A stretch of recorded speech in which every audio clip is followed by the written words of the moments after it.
Hello and welcome to the Prelims Practice session for the upcoming preliminary examination. Now this video is the third video in the series of question discussion related to the economy section. And in this discussion we'll be taking up important questions based on areas like the initiatives of Government of India related to boosting industrial sector. Then questions will be related to an important aspect known as human development, poverty, etc. and also related to important international organizations like the World Trade Organization, the International Monetary Fund, etc.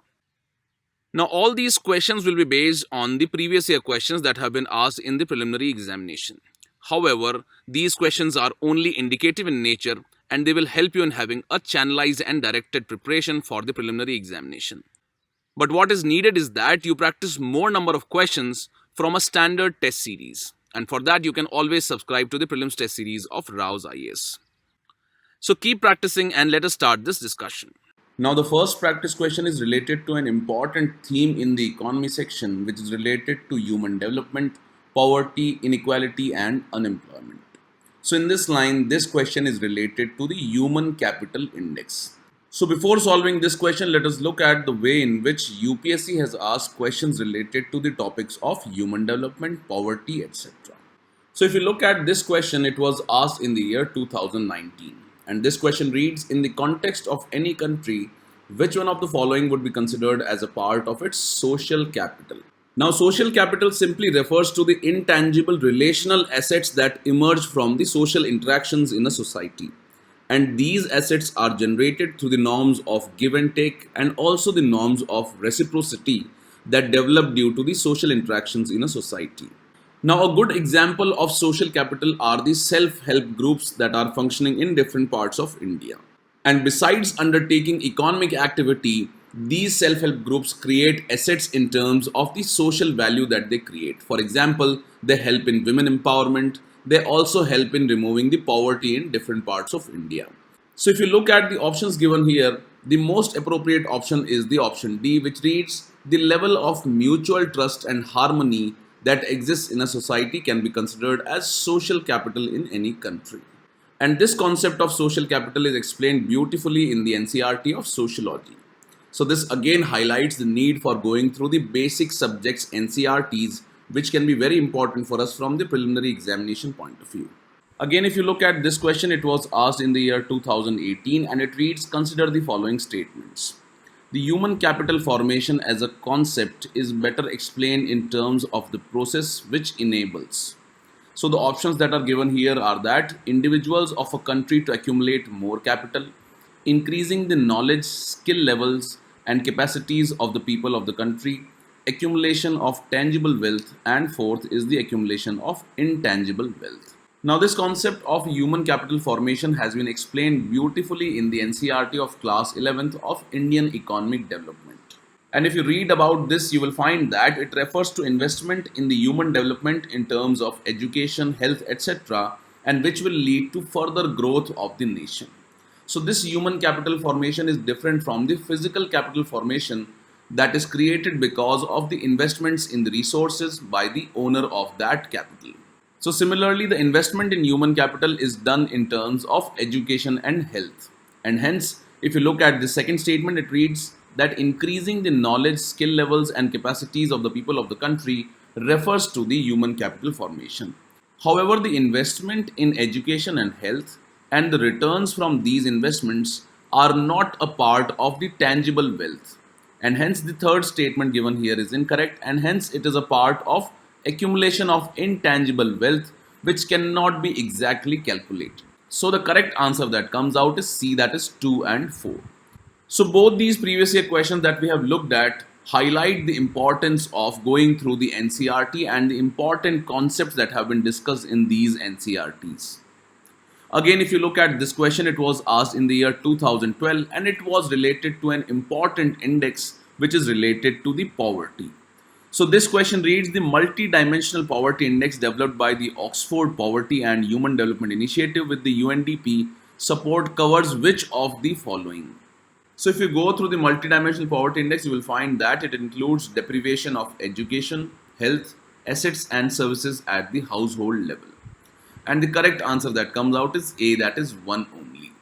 So after this, let us look at this practice question which is related to a very important index which is known as the Human Capital Index. And the question reads, consider the following statements about the Human Capital Index.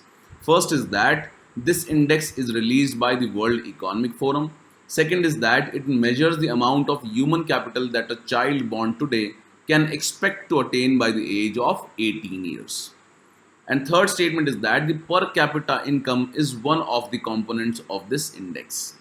Now this human capital index is sometimes compared with the human development index, which is a very important tool for capturing or measuring the human development in society.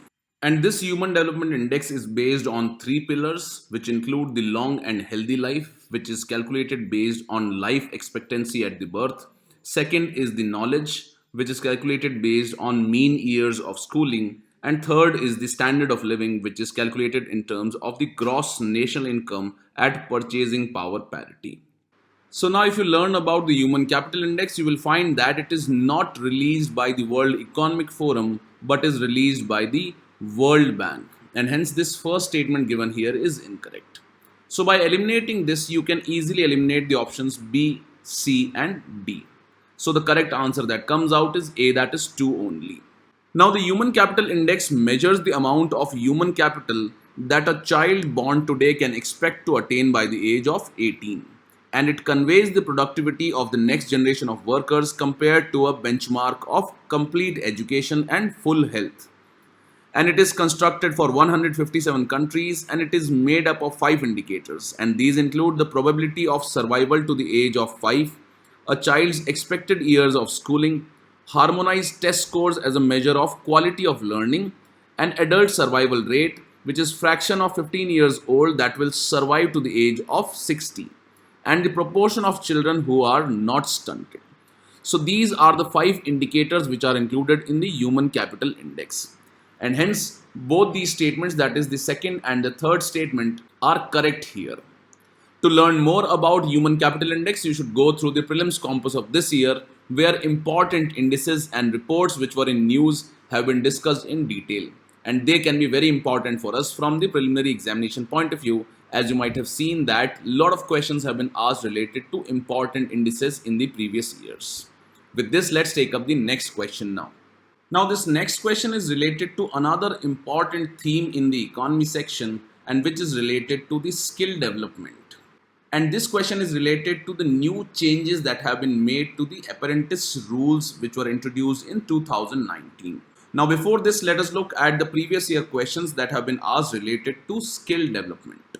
Now if you look at these questions, it was asked in the year 2018 and these two questions were asked in the year 2017. And all these questions are related to important initiatives of the Government of India which are related to the skill development. So this question that was asked in 2018 reads, with reference to the Pradhan Mantri Kaushal Vikas Yojana, consider the following statements. First is that it is the flagship scheme of the Ministry of Labour and Employment. Second is that it, among other things, will also impart training in soft skills, entrepreneurship, financial and digital literacy. And third is that it aims to align the competencies of the unregulated workforce of India to the National Skill Qualification Framework. Now, if you learn about this Pradhan Mantri Kaushal Vikas Yojana, you will find that it is not a flagship scheme of the Ministry of Labour and Employment, and it is the flagship scheme of Ministry of Skill Development. And hence, by this you can eliminate the options A and D.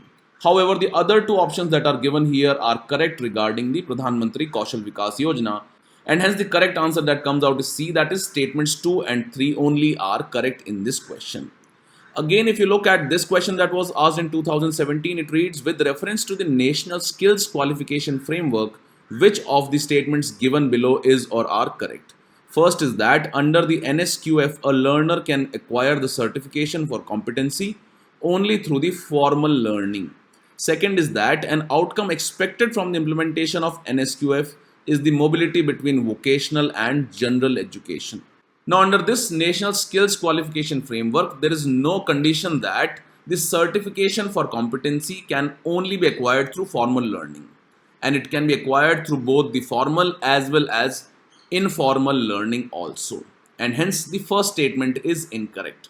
However, the second statement is correct because it is one of the objectives of creation of National Skills Qualification Framework, and hence the correct answer is B, that is 2 only. Again, this question was asked in 2017 and it reads, recognition of prior learning scheme is sometimes mentioned in news with reference to. And it refers to certifying the skills which are acquired by the construction workers through the traditional channels. And hence A was the correct answer here. So by solving these questions, we find that questions can be asked related to the Government of India's initiatives which specially target skill development in India, because we note that skill development is one of the important pillars of reaping the benefits of demographic dividend in India. And if you look at this question, it reads, consider the following statements about the changes in the apprentice rules introduced in 2019. First is that the wages to the apprentices have been linked to the minimum wages. Second is that all the establishments having more than 30 employees have to mandatorily employ apprentices. And third is that the upper limit for engaging the apprentice has been increased. Now in this question, you just need to note that the wages to the apprentices have not been linked to the minimum wages. And by this, you can easily strike down the first statement that is given here. And by just knowing this information, you can eliminate the options A, B and D. So while solving questions in the preliminary examination, always look for the wrong statements first. And hence the correct answer that comes out is C, that is 2 and 3 only. That is, all the establishments having more than 30 employees have to mandatorily employ apprentices. And third is that the upper limit for engaging the apprentices has been increased. And all these initiatives or changes in the rules have been introduced in order to impart skill development to the apprentices and also encouraging the apprentices in the Indian industry. Now, some of these changes that have been introduced in the rules regarding the apprentices have been discussed in detail in the Prelims Compass of Economy section. So do go through that and learn more about these new changes which have been introduced. With this, let's take up the next question now. Now, this third practice question is related to an important act known as the International Financial Services Centres Authority Act of 2013. And this act aims at attracting investments in the industrial sector. So before solving these questions, let us look at the previous year questions that have been asked related to development of the industrial sector. So if you look at these previous year questions, they were asked in the year 2017, 16 and 2012.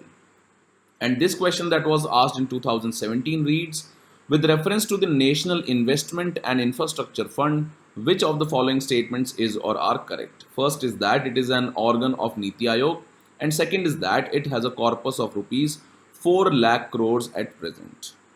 And if you read about this new initiative, which was a current affair in the year 2017, it is not an organ of Niti Aayog. And the second statement is also incorrect because it initially had a corpus of rupees 40,000 crore only. And hence the correct answer was D, that is neither 1 nor 2. Now in this first statement can again be easily eliminated because Niti Aayog does not have any financial power. Further, if you look at this question that was asked in 2016, it reads, recently India's first National Investment and Manufacturing Zone, or the NMIZ, was proposed to be set up in. So it was proposed to be set up in the state of Andhra Pradesh.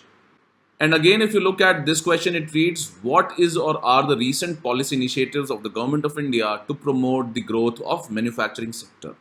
First is the setting up of National Investment and Manufacturing Zones. Second is the providing the benefit of single window clearance. And third is establishing the Technology Acquisition and Development Fund. And all these three initiatives were correct in that year. So the correct answer was D, 1, 2 and 3. So by looking at these previous year questions, we find that UPSC has been asking questions related to important initiatives of the Government of India which aim at boosting the manufacturing sector. So now if you look at this practice question, it reads, consider the following statements about the International Financial Services Centres Authority Act 2013.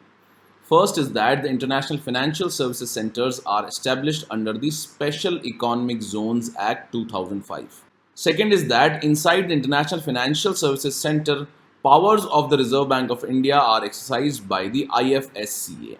And third is that the Union Finance Minister is the ex officio chairman of this IFSCA. Which of the statements given above is or are correct? So now if you learn about this International Financial Services Centers Authority, it consists of 9 members which are appointed by the central government. And the members of the authority include the chairperson, 1 member each to be nominated from the Reserve Bank of India and SEBI, IRDA, PFRDA, etc.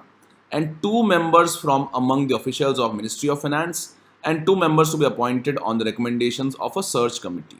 And in this, the Union Finance Minister is the ex officio chairman of this IFSCA. So the third statement given here is correct.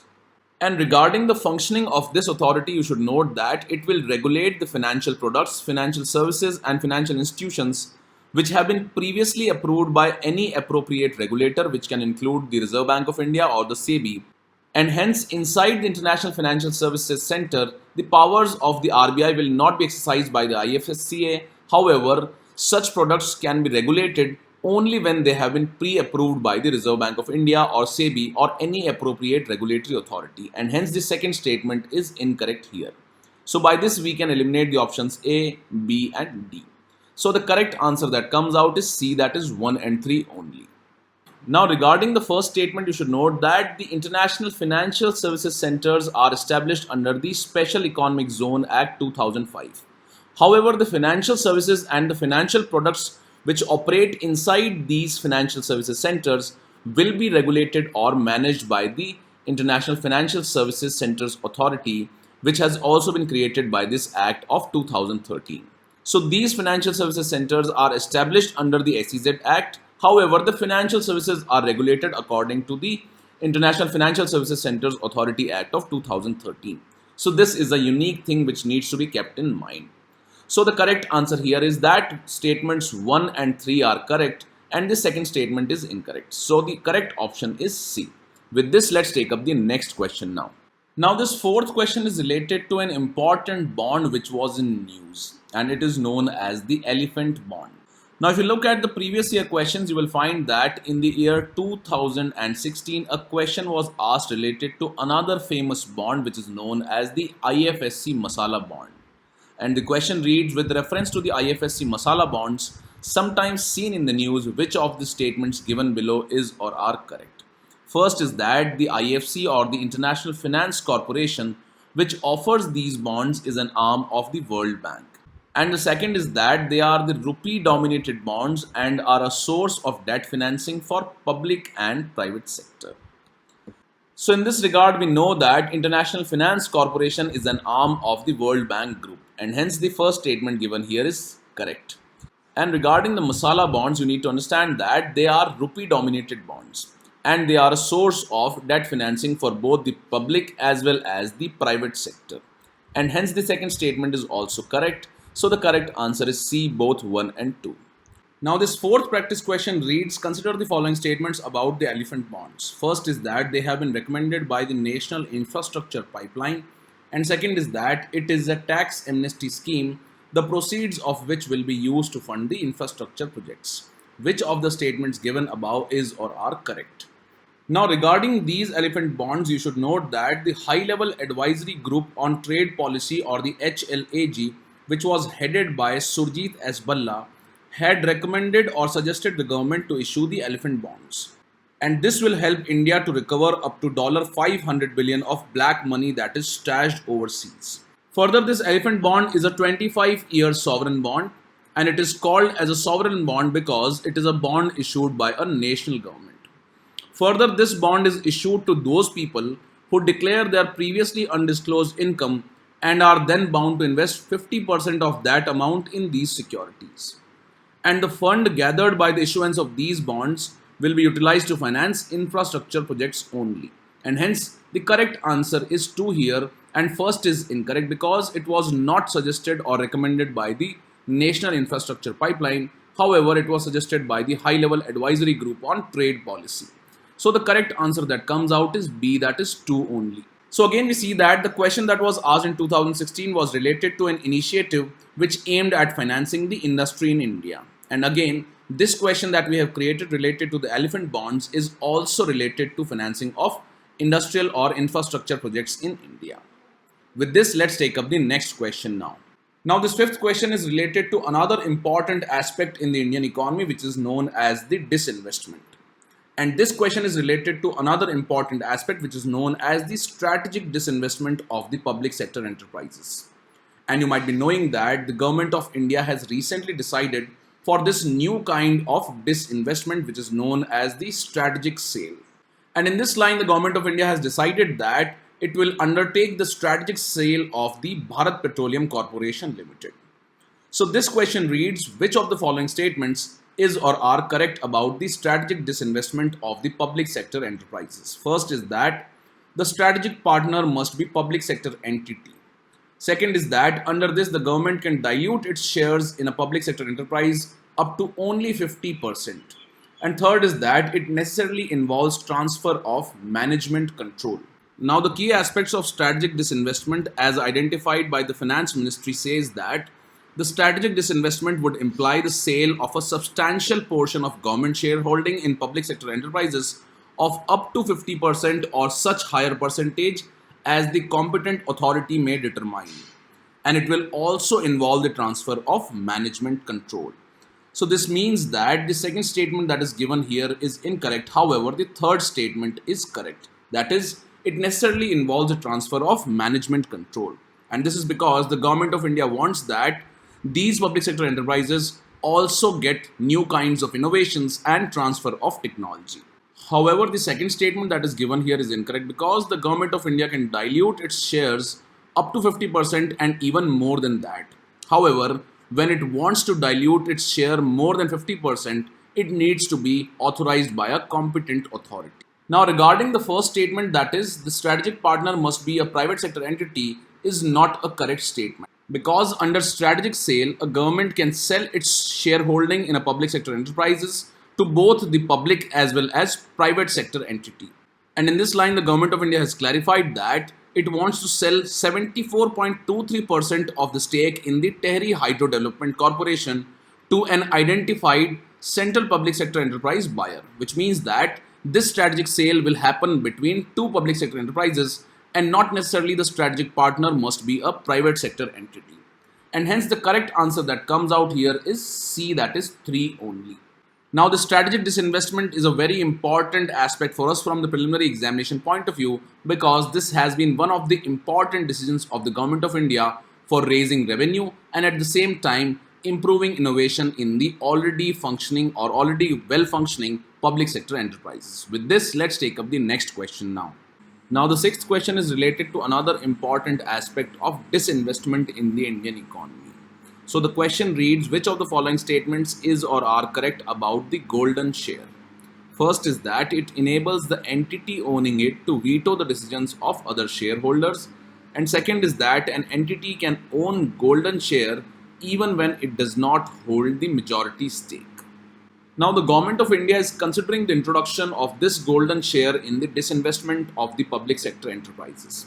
And it is doing so in order to have a say in the decision making of the public sector enterprises which are either being privatized or the government is divesting its stake in those public sector enterprises. So in this case, the first statement that is given here is correct, that it enables the entity owning it to veto the decisions of other shareholders. Second is that an entity can own golden share even when it does not hold majority stake is also correct. So it is not necessary for the government of India to have a majority stake in a public sector enterprise to veto the decisions of the other shareholders. And that is how the government of India will have an effective say in the management decisions of these public sector enterprises who are either being privatized or the government of India is divesting its share in those public sector enterprises. Now, this concept of golden share was first introduced in the United Kingdom in 1980s. And it was done so that the government of UK has a say in the decision making of newly privatized public sector enterprises. And hence the correct answer here is C, that is both 1 and 2. So both these aspects, that is the strategic disinvestment of public sector enterprises and the concept of golden share, are very important for us from the preliminary examination point of view and should be kept in mind. With this, let's take up the next question now. Now, the seventh question is related to the Information Technology Agreement. And this was in news in the month of September because India had imposed customs duty on information communication technology products. And this move of India was opposed by the United States of America. So before looking at this question, let us look at the previous year questions related to this particular theme. Now, in the prelims practice discussion of the current affairs of July month, we have already discussed questions related to the theme of international trade. And various questions have been asked previously in the year 2017, 2015 and 2016. And mostly these questions were related to the World Trade Organization. Again, if you look at this question that was asked in 2017, it was related to the domestic content requirement.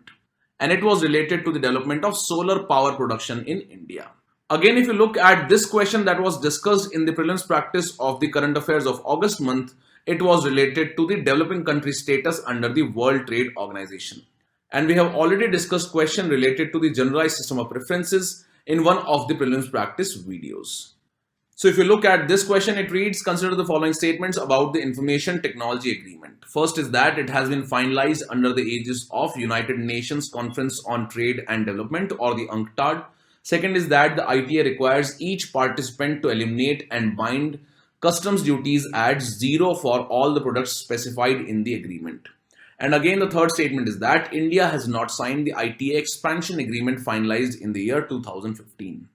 Now, this Information Technology Agreement was finalized in the year 1996 after the formation of the World Trade Organization. And hence it was finalized under the aegis of World Trade Organization, and hence this first statement that is given here is incorrect. Now, by this you can easily eliminate the options A, B and D. So the correct answer that comes out is C, that is 2 and 3 only. However, it is important to note that this Information Technology Agreement requires the participants to eliminate and bind the customs duties at zero for all the products which are specified in the agreement. And initially, a number of products were identified under this agreement on which the member countries had to impose zero duties or zero custom duties. However, this Information Technology Agreement was expanded in the year 2015. And in this, more number of ICT or the Information Communication Technology products were added in the ITA agreement. However, this move was not accepted by India, and it has imposed the customs duties on these newly added Information Communication Technology products to the ITA expansion agreement.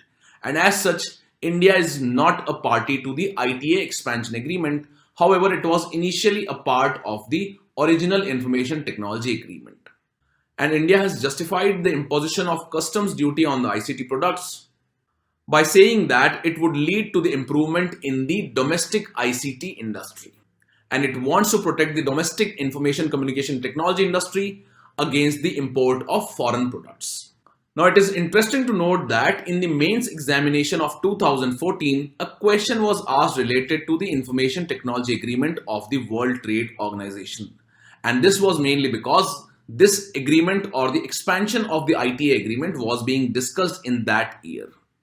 And as such, it was finalized in the year 2015. And in this context, this becomes extremely important for us from the preliminary examination point of view. After this, let's take up the next practice question now. Now, this next question is related to the infrastructure investment trusts. Now, this is an initiative to increase the investment in the infrastructure projects in India. Now, again, this question that we have created reads, with reference to the Infrastructure Investment Trust, InvIT, consider the following statements. First is that the government of India has a shareholding of more than 50%, and second is that all the InvITs are required to be registered with the Reserve Bank of India. Now, regarding these infrastructure investment trusts, you should note that they are similar to mutual funds, and where the investors invest in these mutual funds and the mutual fund operators then again invest that money into various kinds of projects. However, these InvITs only invest in the infrastructure related projects. So that is the basic difference between the InvITs and the mutual funds. Now, as the InvITs are similar to the mutual funds, the retail investors invest in these infrastructure investment trusts, and it is not the government of India which invests in these InvITs. And hence this first statement given here is incorrect. That is, the government of India has a shareholding of more than 50% here. Again, the second thing is that as these InvITs are similar to the mutual funds, these are to be registered with the Securities and Exchange Board of India, or the SEBI, and they are not registered with the Reserve Bank of India. So again, this second statement is also incorrect here. So the correct answer that comes out is D, that is neither 1 nor 2. Now, current affairs related to infrastructure investment are important for us from the preliminary as well as mains examination point of view. Now, for example, the government of India came out with National Manufacturing Investment Policy. And in this, the national manufacturing investment zones were to be created. And accordingly, a question was asked in the preliminary examination of 2013, which talked about the important features of the NMIZs that were being proposed to be created. So keep an eye on important initiatives related to increasing the infrastructure investment in India. So with this, let's take up the next question.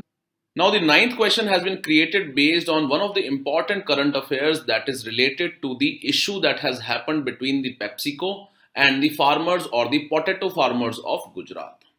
And according to that issue, this act was continuously in news for past year. And it is known as the Protection of Plant Variety and Farmers' Right Act 2001. So this question reads that the Protection of Plant Variety and Farmers' Right Act 2001 was enacted by the India to provide for the establishment of an effective system for the protection of plant varieties and the rights of the farmers. And this law was enacted to give effect to which of the following agreements of WTO? Now, if you look at the question that was asked in the year 2019 in the preliminary examination, it reads, consider the following statements. And the first statement is that according to the Indian Patents Act, a biological process to create a seed can be patented in India. Second statement is that in India there is no intellectual property appellate board, and third is that the plant varieties are not eligible to be patented in India. So regarding the first statement that according to the Indian Patents Act, a biological process to create a seed can be patented in India is incorrect. Secondly, the second statement is that in India there is no intellectual property appellate board in India, which is also incorrect because there is an appellate board or intellectual property appellate board. And as we have eliminated the two statements, the only option that is left is C, that is 3 only. And it reads that the plant varieties are not eligible to be patented in India. Now, the rights that are granted under the Indian Patent Acts are different from the rights that are granted under the Protection of Plant Variety and Farmers' Right Act of 2001. And the rights that are granted under the PPVFR Act are known as the breeder's right, the researcher's right, and the farmer's right. Now, these breeders' right are a different variety of rights as compared to the patent rights which are provided under the Indian Patent Acts. And according to the Indian Patent Acts, a biological process to create a seed cannot be patented in India. Secondly, the plant varieties also cannot be patented under the Indian Patents Act. However, as compared to the Indian Patents Act under the PPVFR Act, it provides intellectual property rights to plant breeders, researchers and farmers who have developed any new or extant variety or extant plant varieties. So under this PPVFR Act, special kinds of rights are provided which are known as the breeder's right, the researcher's right or the farmer's right. And according to this act, under the breeder's right, the breeders will have exclusive rights to produce, sell, market, distribute, import and export the protected plant variety. So this means that these breeders' rights are different from that of the intellectual property rights that are granted under the Indian Patents Act. And that is why, although the breeders can protect their plant varieties under the Protection of Plant Variety and Farmers' Right Act of 2001, they cannot protect or get patents under the Indian Patents Act. And accordingly, the first statement in the question of 2019 was incorrect and the third statement was correct. Because the biological processes to create a seed variety cannot be patented in India under the Indian Patents Act. And the third statement that plant varieties are not eligible to be patented in India is correct because the plant varieties cannot be patented under the Indian Patents Act. However, the breeders get the breeder's right when they create a new plant variety. And this breeder's right, which is a different category of right as compared to the patents, is protected under the PPVFR Act of 2001. Further, the question that we have created reads that the PPVFR Act was enacted by India to provide for the establishment of an effective system for the protection of plant varieties and the rights of farmers. This law was enacted to give effect to which of the following agreements of WTO? So as this act has been in news continuously, one should be aware that this law was created by India to give effect to the trade-related intellectual property rights of the WTO or the TRIPS agreement of WTO. And hence the correct answer here is C. So this is an important issue and can be expected in your upcoming preliminary examination. With this, let's take up the last and final question for this discussion. Now this 10th question is related to another important topic in the economy section, which is the international multilateral organizations. And this 10th question reads, the poverty reduction and growth facility which lends to the world's poorest countries is an arm of which of the following? Now before this, let us look at some previous year questions related to the multilateral international organizations which have been asked in the preliminary examination. So this question reads, recently which one of the following currencies has been proposed to be added to the basket of IMF's SDR or the special drawing rights? And you might be knowing that in the year 2016, renminbi was added to the SDR basket, and hence it is the correct answer. And renminbi is the Chinese currency. Again, this next question that was asked in 2016 reads, with reference to the International Monetary and Financial Committee IMFC, consider the following statements. First is that the IMFC discusses matters of concern affecting the global economy and advises the International Monetary Fund on the direction of its work. Second is that the World Bank participates as observer in the IMFC's meetings. And both these aspects are correct regarding the International Monetary and Financial Committee or the IMFC. So the correct answer was C, both 1 and 2. Now normally when it comes to lending to the poorest countries, the role of World Bank is more pronounced. However, it was in the year 1999 that International Monetary Fund started or established this poverty reduction and growth facility. So in this case, the correct answer is C, that is, it is an arm of the International Monetary Fund. Now in this regard, we note that International Monetary Fund is responsible for ensuring stability in the monetary system of the globe. And accordingly, it has established various facilities for handling the situations. So for example, IMF lends to its member countries through the standby arrangements in case those countries face the problems of balance of payment crisis. And also IMF has created the exogenous shocks facility, which lends to those countries which are facing deflationary pressures. And in this line, this poverty reduction and growth facility provides loans specially to the poorest of the countries. And hence it is one of the important arms of the International Monetary Fund.